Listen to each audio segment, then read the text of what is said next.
होती है, उनकी किस्मत कहे तो एमएनसी में थोड़ी कम होती है या ख़राब होती है कंपेयर टू एक डेवलपर टेस्टर जिनकी लाइफ। और सबसे बड़ी बात, उनको 31st ईयर नाइट में भी ऑफिस में बैठना पड़ता है दोस्तों, रात के 12 बजे, जहाँ पर लोग दारू पार्टी कर रहे होते हैं। और संडे के दिन आपको ऐसा मैसेज आए कि दिस इज़ संडे, आज हॉलीडे है, आज कोई एम्प्लॉय काम नहीं करता है, तो प्लीज़ आप मंडे को लॉगिन कीजिए, वो भी 9 बजे के बाद। अगर आप ऐसा फ्रेशर ज्वाइन होते हैं किसी भी कंपनी में, मोस्टली यहाँ पर हम बात करेंगे एमएनसीज कंपनी की लाइक टीसीएस, एसेंचर, विप्रो, तो यहाँ पर आपकी प्रोफाइल, आपकी स्किल आपको कैसे मिलती है, या आपका ये डिसीजन कैसे होता है कि आप जावा डेवलपर बनेंगे, आप .NET डेवलपर बनेंगे, या एक इंफ्रास्ट्रक्चर में आप जाएंगे। दोस्तों, एमएनसी में जब भी फ्रेशर्स की हायरिंग होती है मास स्केल पर, उनको ज्वाइन कराया जाता है, तो उनको 3 मंथ का एक ट्रेनिंग प्रोग्राम रखा जाता है पहले। उन 3 मंथ्स में उनको जावा की बेसिक अंडरस्टैंडिंग दी जाती है, .NET की बेसिक अंडरस्टैंडिंग दी जाती है, और उनको उन 3 महीने में कहें तो सिर्फ पढ़ाया जाता है, टीचिंग करी जाती है, और उनके बैच डिसाइड करे जाते हैं। जैसे आपका बैच जावा डेवलपर्स का है, आपका बैच .NET वालों का है, और एक स्ट्रीम होती है जिनको कहते हैं IMS, इंफ्रास्ट्रक्चर मैनेजमेंट सर्विसेज। इसकी हम बात करेंगे थोड़ी देर से, लेकिन जो जावा और .NET वाले होते हैं उनका ये ऑलमोस्ट कंफर्म हो जाता है, या तो वो डेवलपर बनने वाले हैं या तो वो टेस्टर बनने वाले हैं, क्योंकि इनकी जो 3 मंथ की जो ट्रेनिंग दी जाती है वो प्योरली कोडिंग पे ही दी जाती है, प्योरली टेस्टिंग के बारे में ही बताया जाता है। और इनको जो प्रोजेक्ट्स मिलते हैं उन पे भी उनका यही काम होता है, या तो वो जावा डेवलपर बन जाएगा, या .NET डेवलपर बन जाएगा, या वो टेस्टर बन जाएगा, या कोई ऐसा टूल जो कि कोडिंग रिलेटेड हो या टेस्टिंग रिलेटेड हो, उसको उसमें ट्रेन कर दिया जाता है, और वो ऐसा फ्रेशर वहीं से उसका करियर स्टार्ट हुआ। तो ये एमएनसी का फंडा होता है। आपका लक बहुत मैटर करता है कि आप किसी एमएनसी में ज्वाइन हुए, ऐसा कंप्यूटर साइंस ग्रेजुएट, आप बीटेक किया है, आपने कंप्यूटर साइंस से, आपको अच्छी खासी कोडिंग ऑलरेडी आती है, लेकिन आपको एक एमएनसी हायर करती है और वो आपको डाल देती है इंफ्रा सर्विसेज में, यानी कि कहें तो एडमिन सर्विसेज में, जिसमें कोडिंग का कोई भी रोल नहीं है, वहाँ पर 0 कोडिंग है। तो ये आपकी कहें तो किस्मत है, लक है, जो एमएनसी में प्ले होती है। और दोस्तों, इसमें किसी का भी बस नहीं चलता है, इसमें किसी का बस नहीं है। आपको अगर कोई प्रोजेक्ट मिल गया और वो आपको करना ही पड़ेगा, ऐसा फ्रेशर आपके पास कोई चॉइस नहीं होती। ऐसा फ्रेशर आपको फोर्स किया जाता है कि जो चीज़ कंपनी ने आपको असाइन कर दी है वो आपको करनी ही है, भले ही आपका बीटेक कंप्यूटर साइंस में हुआ है, आपको अच्छी खासी जावा नॉलेज, पाइथन नॉलेज, कोई भी कोडिंग नॉलेज आती है, लेकिन आपको ऐसे प्रोजेक्ट में डाल दिया जाएगा जहाँ पर कोडिंग 0 है, ऊपर से नाइट शिफ्ट है, ऊपर से आपको रात भर जगना है, और आपकी ज़िंदगी ख़त्म। तो आपके साथ कुछ नहीं हो सकता है दोस्तों एमएनसी में। अगर आपकी किस्मत बहुत अच्छी है, आपको भले ही आप मैकेनिकल डिपार्टमेंट के हैं, आप इलेक्ट्रॉनिक्स डिपार्टमेंट के हैं, आपको जावा डेवलपर के बैच में डाला जाएगा, आपको जावा सिखाई जाएगी 3 महीने बैठाकर, और आपको एक जावा प्रोजेक्ट में डाल दिया जाएगा, और आप एक जावा डेवलपर बन जाएंगे, और आपका आईटी करियर ऐसा जावा डेवलपर इस्टेब्लिश हो जाएगा। तो ये तो बहुत लकी लोग होते हैं जिनको ऐसा मिलता है, और बहुतों के साथ होता है। अगर आप उनमें से हैं तो मुझे कमेंट कीजिए, डेफिनेटली आप बहुत लकी हैं। कई लोग, अब हम बात करेंगे IMS की, इंफ्रास्ट्रक्चर मैनेजमेंट सर्विसेज। ये एक ऐसी सर्विसेज हैं जो कोई करना तो नहीं चाहता दिल से, लेकिन मिल जाती हैं और करनी पड़ती हैं। जी हाँ दोस्तों, कोई ये नहीं बोलेगा कि मुझे रात भर जगना है, मुझे नाइट शिफ्ट पसंद है, मुझे रोटेशनल शिफ्ट पसंद है, मैं वीकेंड में आके ऑफिस में बैठ सकता हूँ, अपनी ज़िंदगी झंड कर सकता हूँ, और मेरी लाइफ ही ख़त्म हो जाए तो भी मुझे कोई प्रॉब्लम नहीं। ये ऐसे रोल होते हैं जो कि बहुत टफ होते हैं और हमको सबको चाहिए।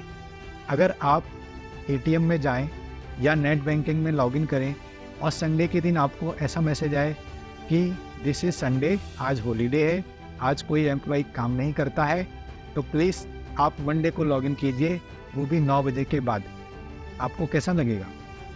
तो जी हाँ दोस्तों, जो आप स्मूथली वीकेंड में सर्विसेज यूज़ करते हैं, चाहे वो नेट बैंकिंग हो, चाहे वो इंश्योरेंस हो, चाहे वो कोई भी सर्विस हो सकती है जिसमें इंटरनेट का यूज़ हो रहा है, जिसमें कहें तो आपके वाईफाई का यूज़ हो रहा है, उसके पीछे एक सपोर्ट आदमी, एक सपोर्ट एडमिन, एक विंडोज़ एडमिन, एक डाटाबेस एडमिन बैठा होता है, सपोर्ट दे रहा होता है, काम कर रहा होता है, और उसके वीकेंड गलाने से, उसके नाइट शिफ्ट करने से, उसके रातों रात जगने से आपको ये सर्विसेज मिलती हैं जो कि आप बहुत स्मूथली यूज़ कर पाते हैं।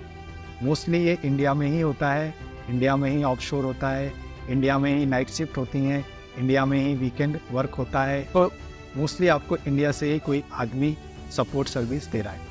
ये होता है IMS। इसमें आपके नेटवर्किंग, आपके विंडोज़, आपके लिनक्स, जो भी आप कह लो, जो बैकएंड होता है, वो सारे लोग इस IMS में आते हैं और इनको जो प्रोजेक्ट्स मिलते हैं वो सारे यही होते हैं। हर एक में रोटेशनल शिफ्ट होगी, हर एक में नाइट शिफ्ट होगी, और हर एक में वीकेंड में आना है, वीकेंड में भी आपका जो है बैठना है, टाइम पूरा करना है। बहुत ही कम रेयर चांस है, 5% में बोलूँगा ऐसा चांस है कि आप IMS में हैं और आपकी रोटेशनल शिफ्ट नहीं है, आपकी नाइट शिफ्ट नहीं है, आपको वीकेंड में ऑफिस नहीं जाना पड़ रहा है। वरना 95% लोग ऐसा कर रहे हैं, ऐसा होता है, ये रियल है। वो बेचारे स्विच के चक्कर में लगे रहते हैं, जॉब स्विच के चक्कर में लगे रहते हैं, लेकिन दोस्तों जो ये काम होते हैं बहुत ही लो ग्रेड होते हैं। कभी कभी इनमें कोई स्किल भी सीखने को नहीं मिलती, क्योंकि ऐसा फ्रेशर आपको कितना ही काम दे दिया जाएगा और कितना ही सिखा दिया जाएगा, और जो मेन टेक्नोलॉजी होती है, मेन स्किल होती है, मेन काम होता है, वो एक्चुअली ऑन साइट से करे जाता है। मतलब कि इंडिया से बाहर जो लोग गोरे लोग बैठते हैं, वो लोग एक्चुअल में मेन टेक्निकल काम करते हैं, जो कहे तो एक्चुअल में ज़रूरी है जॉब स्विच करने के लिए। लेकिन ऑफशोर में जो काम वो लोग डिलीवर करते हैं या हैंडओवर करते हैं, वो बहुत ही लो ग्रेड काम होता है। मे बी आपको कुछ भी नहीं करना, डेली रूटीन आके कोई 2-3 क्लिक करने हैं, कोई सर्विस स्टार्ट करनी है, कोई लॉग मॉनिटर करने हैं, कोई लॉग लेके किसी को भेज देना है, कोई टिकट असाइन कर देना है, बस यही काम है।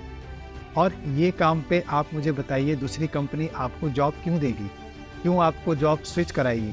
भाई वो लोग अब खुद ही एक फ्रेशर हायर करके उसको लो सैलरी पे ये काम करा सकते हैं, तो ऐसा एक्सपीरियंस आपको हायर करके पैकेज ज़्यादा देकर वही काम क्यों कराना है? तो कुछ अलग चाहिए आपके में, कोई स्किल चाहिए। डेफिनेटली जो ऑन साइट वाला जो आपका क्लाइंट है, वो जो काम कर रहा है, वहाँ का जो टेक्निकल बंदा काम कर रहा है, वो स्किल वो चीज़ लोग चाहते हैं कि आप हमारी कंपनी में लेके आइए। तो आपको डेफिनेटली वो चीज़ सीखनी पड़ेगी। आप मे भी कोचिंग इंस्टीट्यूट कर सकते हैं, कोचिंग में जा सकते हैं, कोर्स बाहर से परचेज़ कर सकते हैं, ऑनलाइन सीख सकते हैं, लेकिन आपको वो सीखना पड़ेगा। आपको इंडिया में ऑफशोर में उस लेवल के काम नहीं मिलेंगे।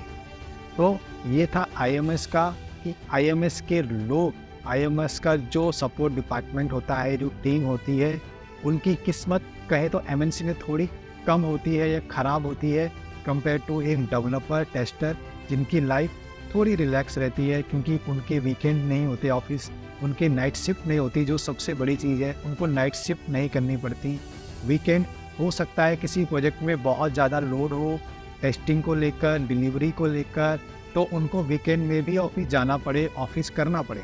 ये मैं मना नहीं करता, लेकिन एटलीस्ट उनको हर वीकेंड नहीं जाना पड़ता। उनका प्रॉपर शिफ्ट नहीं होता वीकेंड में, लेकिन जो IMS वाले होते हैं उनका प्रॉपर शिफ्ट होता है, पूरी साल का उनका कैलेंडर होता है।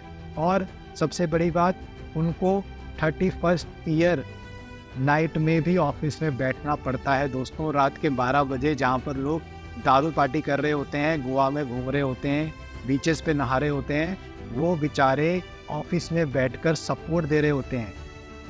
ये सबसे दुखद बात है IMS वालों की, जो मुझे लगती है कि वो रात में न्यू ईयर वाले दिन भी बेचारे सपोर्ट दे रहे होते हैं।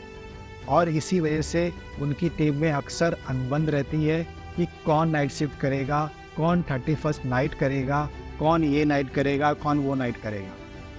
तो एक तरह से अगर आप उनकी लाइफ देखें और एक डेवलपर की लाइफ देखें या एक टेस्टर की लाइफ देखें, तो उसको एटलीस्ट वीकेंड अपने नहीं गिलाने पड़ रहे, नाइट शिफ्ट नहीं गिलानी पड़ रही, नाइट शिफ्ट में काम नहीं करने पड़ रहे, रात भर जगना नहीं पड़ रहा, अपनी फैमिली से दूर नहीं रहना पड़ रहा नाइट में। तो एक ये अच्छा सिनेरियो है जो एक डेवलपर के फेवर में जाता है। तो ये था कहानी फ्रॉम फ्रेशर। अगर आप एमएनसी ज्वाइन करते हैं तो आपके कैरियर कैसे डिसाइड होते हैं, कैसे आप कौन से पाथ पे जाते हैं, आपके चैलेंज क्या रहते हैं। तो ये था एक वीडियो। Thank you.